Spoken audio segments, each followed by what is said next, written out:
Sebetulnya nih, kalau nggak ada azan, kita sebetulnya tahu nggak sih waktu sholat? Kalau hanya melihat jam 12, tahu nggak sholat apa? Tahu kan?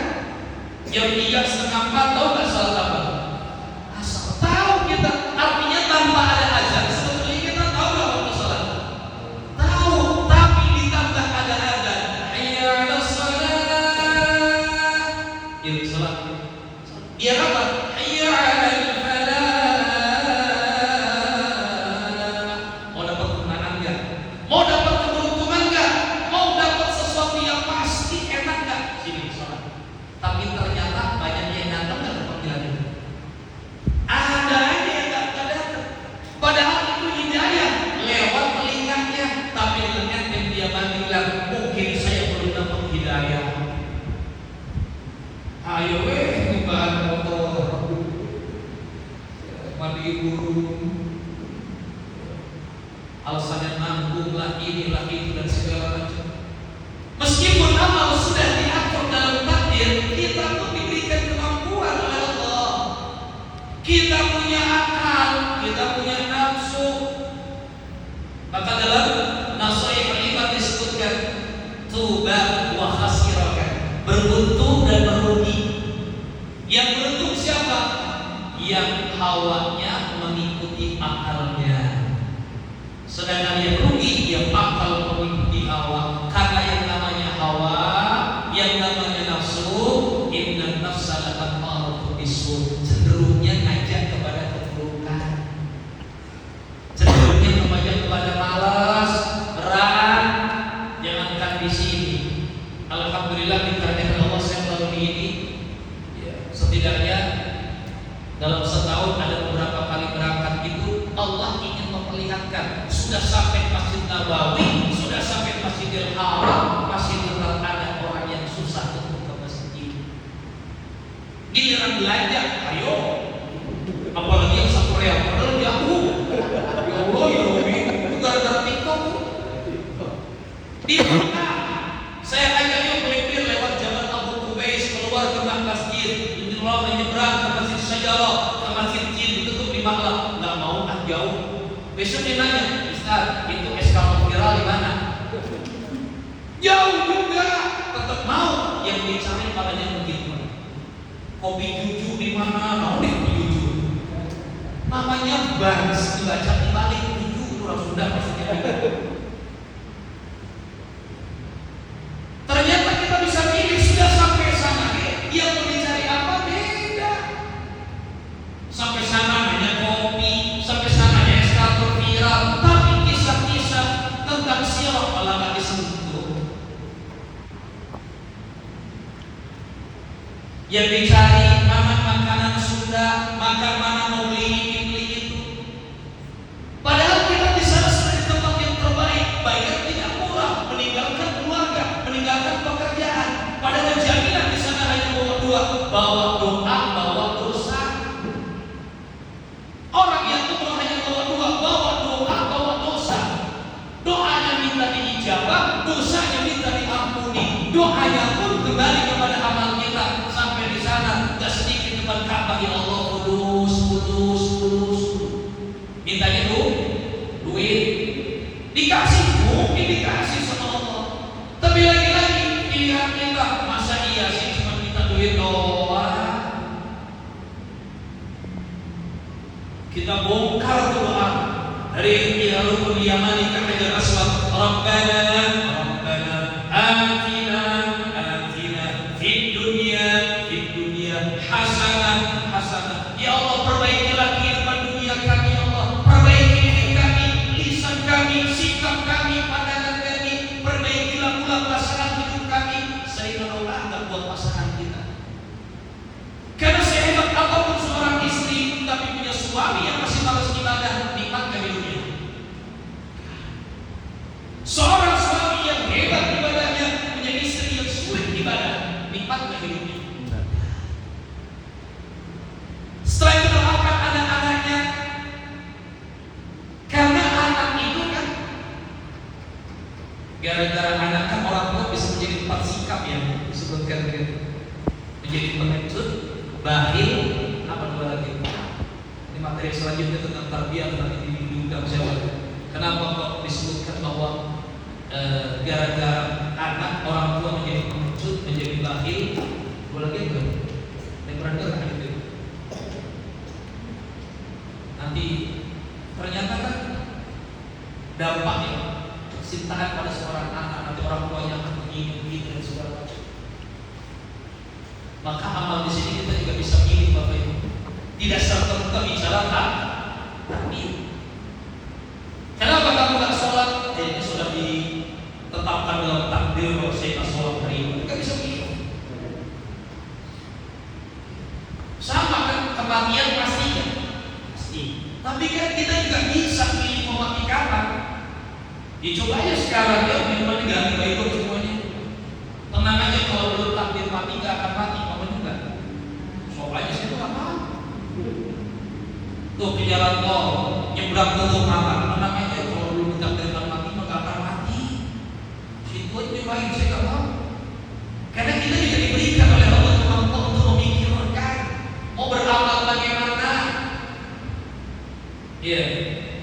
Jangankan amalnya, niatnya saja ada pilihan kan? Sedekah niatnya apa? Ini mana yang dimasukin? Ada duit warna merah, warna biru, warna hijau, warna ungu, warna coklat, warna abu. Mana yang masuk? Pilih dulu kan? Dimasukin aja abu. Jangan. Ditepuk dari belakang. Dia noleh. Orang belakang kasih duit yang merah. Berapa merah? 100.000. Wih, keren nih orang. Masih 100.000. Dia masukin. Ternyata dia kasih tahu itu duit masnya dari jatuh. Itu promo jangan dilihat dulu. Gara-gara pilih. Tapi yang dicatat dia cuma 2.000. Kenapa? Dia diangkat yang itu. Yang 100 yang umumnya sahabat yang dibilang nyesel.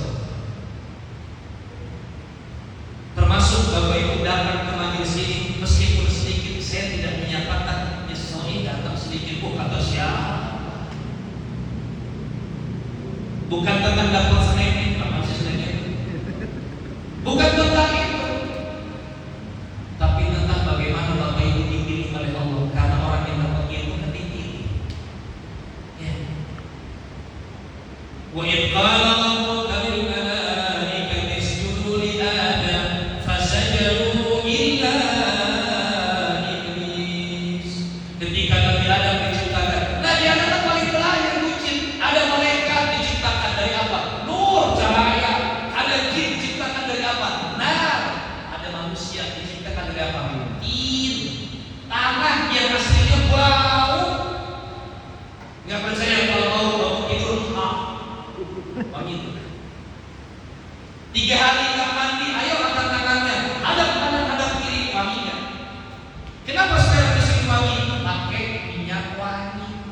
kita mandi.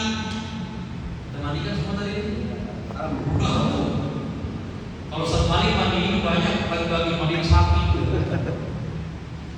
Sapinya pada glowing bagi-bagi. Pakai skincare. Kalau kita sapinya boleh pakai skincare, kita pakai face care kan ya? Masuk angin. Kita bisa pilih amal itu mau bagaimana. Termasuk saat kita jadi wali santri, kita juga pilih mau menjadi orang tua yang bagaimana ikhtiarnya. Saya masih ingat dan belum bisa kayak ibu saya. Ibu saya ngomong sepanjang saya di Gontor dulu, itu puasanya luar biasa. Apalagi kalau saya telepon dengar bilang pengujian, masya Allah nambah-nambah, dan sholatnya itu luar biasa. Makanya saya yakin di sini saya dulu bukan karena kehebatan saya, tapi ada doa ibu. Doa ibu. Ternyata saya bisa bolak-balik itu ada doa ibu.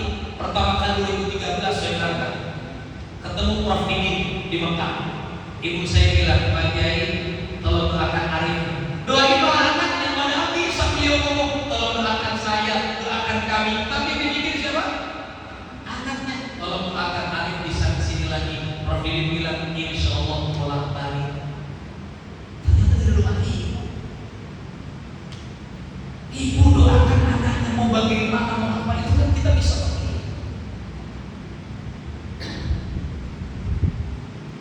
Wa ajali, ada ajal ternyata yang sudah ditentukan oleh Allah. Ya tadi ajal tidak ternyata meskipun sudah ditentukan dalam takdir, tapi kan ada orang yang memang tak percaya dengan takdir. Orang yang bunuh diri, maka disebutkan dalam bab telah mendahului takdir dulu kan begitu. Maka Allah tak suka dengan orang yang mendahului takdir. Dan yang keempat ada syaqiyun am-sa'id, wafatnya nanti baik atau buruk. Tapi minimal dengan mengirimkan anak-anak kita ke pesantren, minimal tahu bagaimana merupakan orang tuanya. Mohon maaf, saya baru nanya beliau namanya ini tadi pagi. Ustaz namanya siapa? Baru ketemu kan? Kira-kira kalau baru nemu begitu saya pernah mendoa anak beliau kan? Kenapa saya nggak mendoakan ibu secara khusus ya? Bidalil iman Allah maghfir lil mu'minin wal mu'minat gitu kan? Tapi secara khusus pernah nggak saya doakan ibu? Nggak pernah. Kenapa? Nggak kenal. Maaf, saya nggak pernah doain ibu. Kenapa? Nggak kenal. Tapi yang paling mungkin doakan kita siapa? Anak-anak kita. Yang sekarang saya yakin tiap sholat yang berdoa Rabbi firli wali walidayya warhamhuma kama rabbayani shaghira. Dalam tiap antrian makan, dalam tiap tidur, itu masya Allah ada doa di situ. Minimal dengan kita masuk anak pesantren, anak bisa berdoa. Sekarang kalau kita, anak kita nggak berdoain, siapa yang bakal berdoain kita Bu? Siapa Pak? Karena tadi saya nggak mungkin doakan secara khusus. Saya nggak kenal dengan Bapak. Tapi sangat mungkin kalau anak-anaknya mendoakan, ya Allah sehatkan Papa sama Mama. Ya Allah sehatkan kami dan Bumi. Ya Allah mudahkan usahanya ayah. Dan insya Allah anak-anak di sana kita jarang ketemu amal dosa. Kalau kita di sini kan gampang banget kena dosa, pegang HP, iklan ketek keluar. Lihat kamu ketek orang. Coba anak kita dari bangun tidur sampai mau tidur, ya Allah semuanya amal soleh.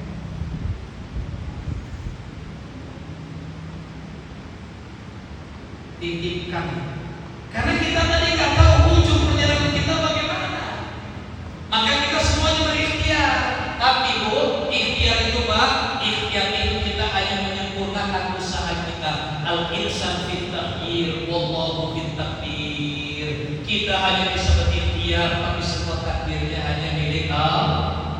Tapi kembali kepada doa tadi, la yarudul qadar illa doa. Tidak ada yang dapat merubah takdir kecuali doa. Dan doa lebih utama. Memang kalau sesekali pengen datang ke sana, tentu anak bahagia. Kalau saya dalam 4 tahun di sana nggak pernah ditengok sekali itu saya tuh. Ya karena bapak ibu saya dulu kerja. Jadi ketika ada teman mudik, saya mudik cuma kamar mandi, saya nangis. Saya juga ngalamin hal kayak gitu. Makanya begitu kemarin masih dilihat, kalau tinggal berapa sekian, kalau udah di sono aja. Karena saya juga pernah mengalami bagaimana rasanya jadi santri itu ya. Nah, tapi dalam ikhtiar ini Bapak Ibu ada sebuah sikap yang harus kita pahami, bahwa kita hanya sebatas berikhtiar, hasilnya kita serahkan kepada Allah. Ini yang disebut dengan tawakal. Mempercayakan hasil sepenuhnya kepada Allah. Karena hasil manusia itu, usaha atau takdir manusia berbeda.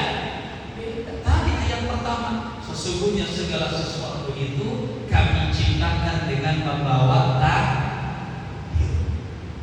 Maka nanti Bapak Ibu jangan membanding-bandingkan takdir kita dengan takdir orang lain. Jangan bandingkan takdir anak kita dengan anak orang lain. Teteh itu situ kok hebat gitu, teteh kok enggak, jangan begitu kan. takdir kita berbeda-beda.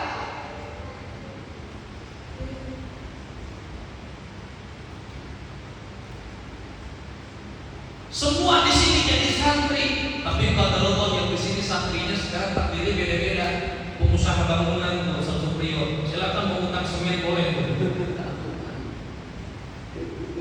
Ini konveksi, sok yang bikin baju parpol nanti tuh.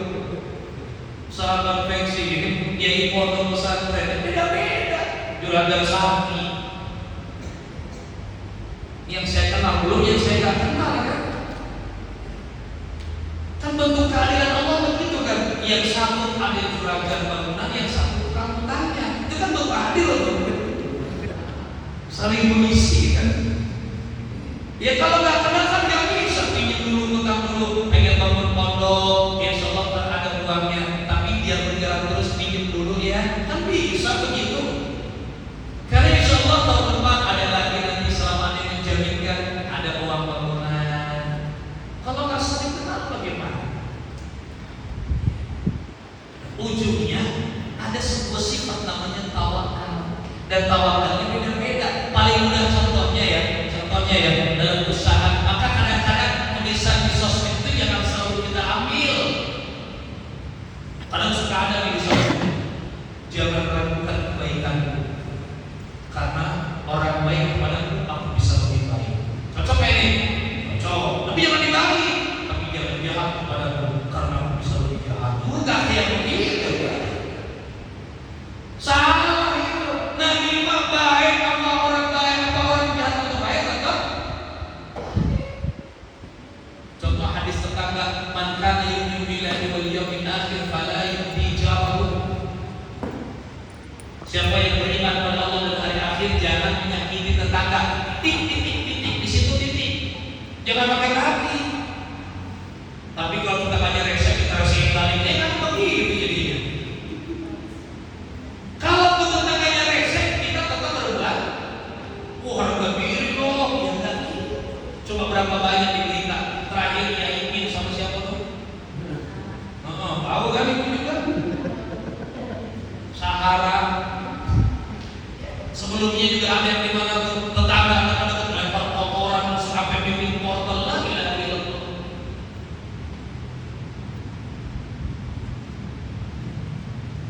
Berbuat baik. Nah, kembali tadi usaha. Ternyata itu sosial quote ya dalam sosmed atau ini usaha tidak akan mengkhianati hasil, atau kebalikannya hasil tidak akan mengkhianati usaha. Satu sisi betul, tapi kalau kita berpikir yang penting usaha sama berarti hasilnya harus sama, ya beda kalau kita ke situ. Contoh paling mudah apa? Nabi Musa dengan Fir'aun. Nabi Musa kan dikejar tuh Pak sama Fir'aun. Beliau dikejar bukan karena takut tuh, tapi logika realistis. Nabi Musa pengikutnya dikit, dikejar Fir'aun pengikutnya banyak. Dia kalau melawan mati konyol. Maka beliau lari cari takdir yang lain.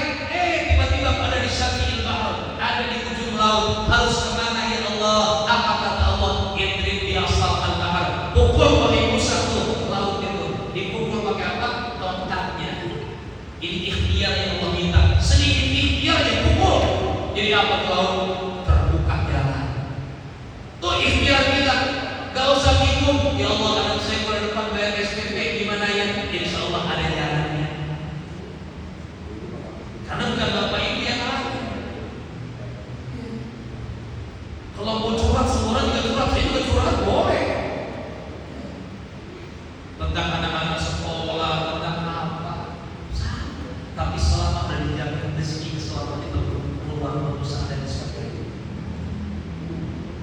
Nah, begitu terbuka jalan, Nabi Musa jalan sama pengikutnya. Selamat nggak? Fir'aun ikut jalan yang sama, selamat atau enggak? Usahanya sama, hasilnya berbeda. Sama anak-anak kita di sana, semua lagi belajar sama. Tapi kalau hasilnya berbeda, Bapak Ibu jangan langsung merendahkan anak-anak Bapak Ibu. Kenapa? Takdirnya belum selesai. Takdirnya belum selesai. Terus semangatnya bagaimana? Yang penting AA sehat, yang penting teteh sehat, yang penting mas sehat, ya.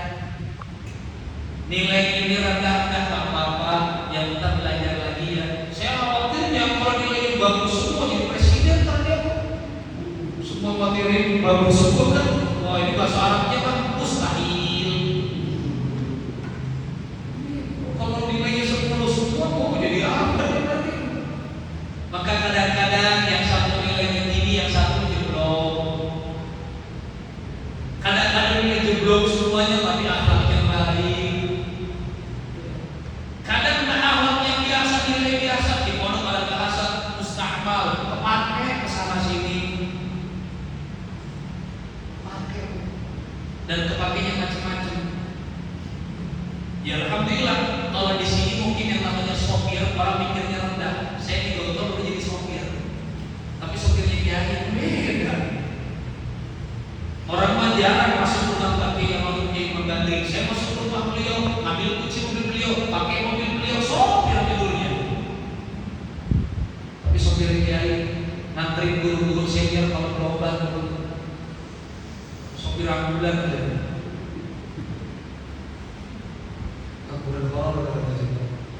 Atau beberapa gambar saya ditetap dari belakang gitu ya. Usaha kita yang sedang. Tapi tadi dia artinya nanti kan udah lagi sekarang bulan apa? Bulan akhir Rajab, Syaban. Syaban kan pulang ya. Yang nomor 2 juga sudah melihat nanti kira-kira anaknya lulus di kampus mana pun itu bagian dari takdir yang sudah Allah tentukan. Yang jelas sekarang sudah ikhtiar, tapi hasilnya tawakal ala Allah. Ibu kesini aja, bapak kesini kan pakai ikhtiar, doa keluar rumahnya Bismillahirrahmanirrahim. Kenapa coba keluar rumah kok doanya Bismillahirrahmanirrahim? Karena di luar itu takdirnya banyak. Orang sudah hati-hati, orang lain tidak hati-hati. Lampu merah dan disuruh berhenti. Dari belakang ada truk remnya belum, karena takdirnya dia di sini. Apalagi kalau ditambah doanya, ya Allah, aku beli kepada ya Allah dari emak-emak naik motor, setnya ke kiri, beloknya ke kanan. Kok emak-emak dong sih kebanyakan begitu? Bapak-bapak juga ada perjalanan emak-emak. Ya, maka kita doakan anak-anak kita. Kalaupun dia tak punya nilai yang baik, minimal akhlaknya insya Allah baik. Kalaupun dia akhlaknya mungkin biasa saja, tapi yang paling ini bisa mendoakan orang tuanya. Maka sekali lagi kami sampaikan selamat Bapak Ibu di sini sedang menjaga warisan kami.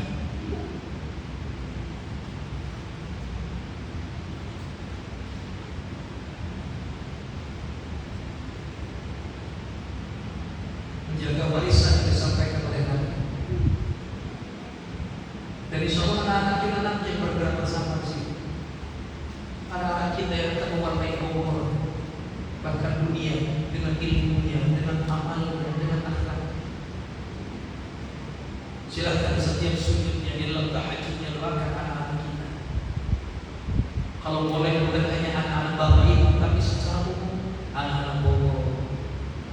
Dan tadi sambil mengajak ya, tentu yang namanya mengajak juga harus sudah mulai keluar. Jangan gampang ngajak tapi diri tak bisa.